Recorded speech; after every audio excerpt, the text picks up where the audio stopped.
September 2014, the government of Zimbabwe, through the Ministry of Primary and Secondary Education, announced the release of a draft education curriculum meant to introduce major changes in the school system in the country. This followed a process of nationwide consultations to solidify the public's views on how to update recommendations made in the report by the Presidential Commission of Inquiry into Education and Training, CIET, set up in 1998. Since CIT in 1998, it had become self-evident that Zimbabwe's school curriculum required reviewing, leading the country's cabinet to approve the new education framework in September 2015. With effect from January 2017, the ministry has begun implementing this updated school curriculum, and all schools across the country are busy adopting the changes.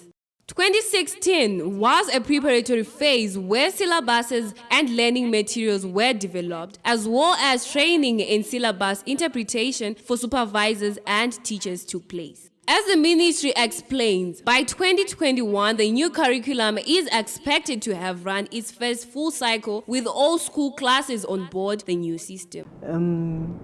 In terms of the new curriculum, what I can say is we have actually traveled, I could say, a long journey in that the implementation of the new curriculum started in earnest in 2014, and 2015 was the inception phase. That is when the groundwork was being done, and also the sensitization, consultations, all that was done in 2015, which was the inception phase. And then 2016 was phase one of the implementation of the new curriculum. In phase one, what is it that was done? In summary form, the training, the teachers who are on the new curriculum, they were trained, and we also had to pilot some of the syllabuses, especially the new areas. Those we had to pilot, and ZIMSEC was involved in the pilot. 10 schools were selected from each province, so we had a total of 100 schools that were piloted on. That is both primary and secondary. And the outcome of the pilot helped in, again, revisiting areas that needed further editing. As I said, training is continuous. We cannot say we trained last year and that's it. So training is really ongoing, and provinces and districts are holding or carrying out in-service training, especially in areas where the teachers might be finding some difficulty, especially in the new areas.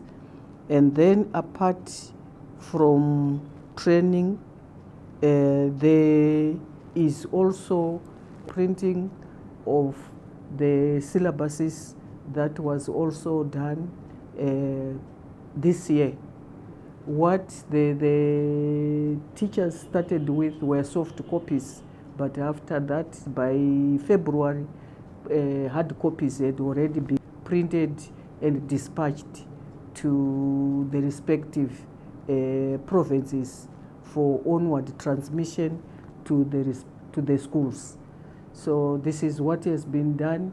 We continue to communicate with the schools in various forms. We also have supervisions that are being carried out to assess and ascertain the implementation of the new curriculum. So the reports that we are getting are quite encouraging. And over and above that, we have also used the media, both print and electronic media, in trying to continuously communicate to our stakeholders, not only the schools, but to the public in general, so that everyone is kept to speed in terms of where we are, and also trying to unpack those areas, gray areas, where the community or stakeholders are sort of raising questions. So again, we have had an opportunity to share with them. If you, this Sunday, we had Maichisamba, where again, the whole purpose was to also try and clarify those areas that are not quite clear in terms of the new curriculum. The misunderstanding that has been there, mainly maybe from the teachers as well, because a transition where you are coming from a system that you have been accustomed to a new system with further engagement, it is becoming clearer that the learning areas are actually giving the teachers more opportunities and also room to show what they are made of. With the introduction of the new curriculum, we see there's an improvement in the learning of the kids, especially the small ones, for the ECD ones, the grade 1s and the grade 2s. They are very active, so they like these practical subjects very much. But we have a problem or a challenge with the time that is allocated to maths. It just has, I think, 2 lessons only, which is not enough for the pupils to master the concepts that are skimmed for that week. So I think we need more time for mathematics. Also, we have a challenge on the ICT tools.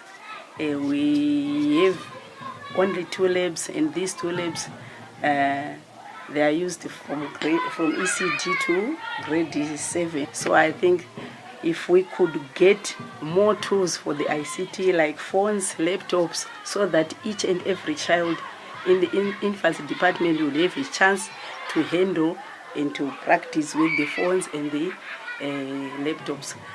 And the last challenge is the textbooks. We don't have enough textbooks for to implement the new curriculum program. I can say so far the implementation, things are moving smoothly, and we are at the end of the first quarter, and I think as we get into second quarter or second term, things should even be much clearer than when they started implementing the new curriculum on the 10th of January this year.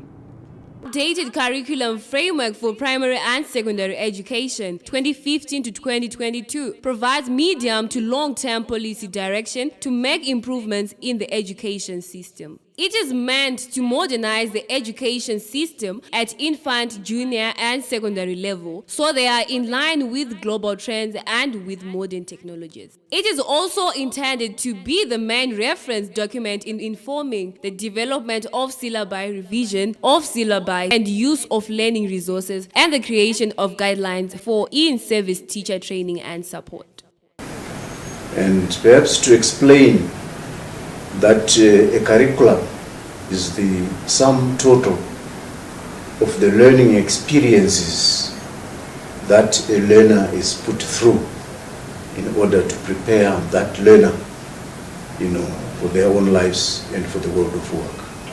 The updated curriculum framework sets out the common aims and objectives of the education system and the specific features of different education levels. It also gives guidance to schools and education administrators in the organization, management and evaluation of the effectiveness of school activities. Given government's commitment to fulfilling the potential of learners in Zimbabwe, emphasis is being given to providing improved access and quality education to every learner and to making sure that no child is left behind the school system. Things that some children, are good at. There is arts, there's music, drama.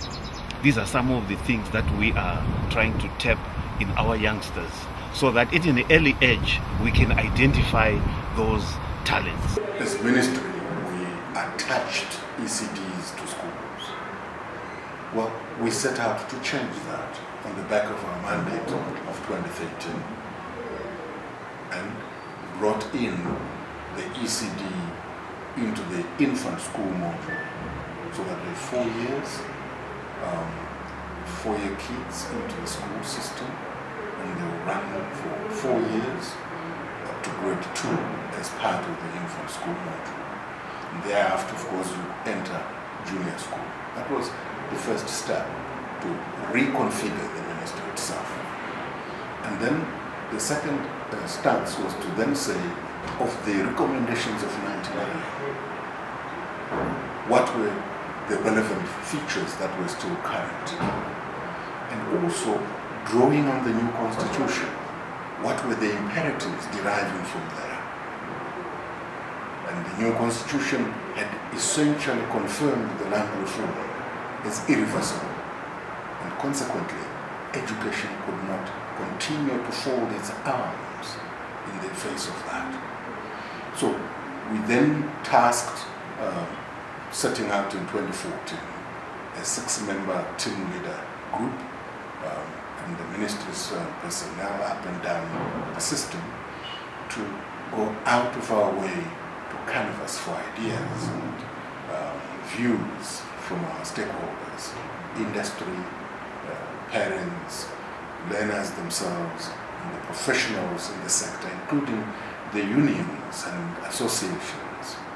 And this culminated in the zero draft in 2015, which eventually, of course, we took back to selected stakeholders, including some of the high schools, like Zimbabwe High School, which occupied a premier position when we took back the zero draft to test it against what people were thinking and what their views were. And indeed, in September of 2015, Cabinet, in full discussion and with observations, confirmed that the framework was appropriate, and we then set out to implement. But this framework, as everybody knows, is also supported by a number of pillars. There are 5 in all. And continuing for the 7-year trajectory, the reporting mechanism will essentially be to say what has each pillar contributed to the eventual full realization of the implications of the new curriculum.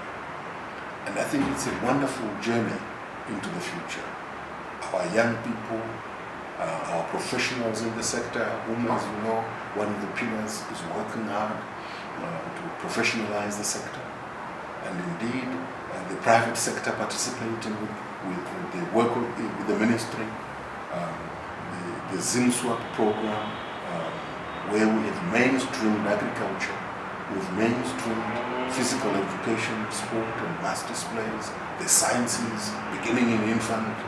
It's a wonderful journey, not just for the learners, but for all our people in this 21st century. It's well done to Zimbabwe.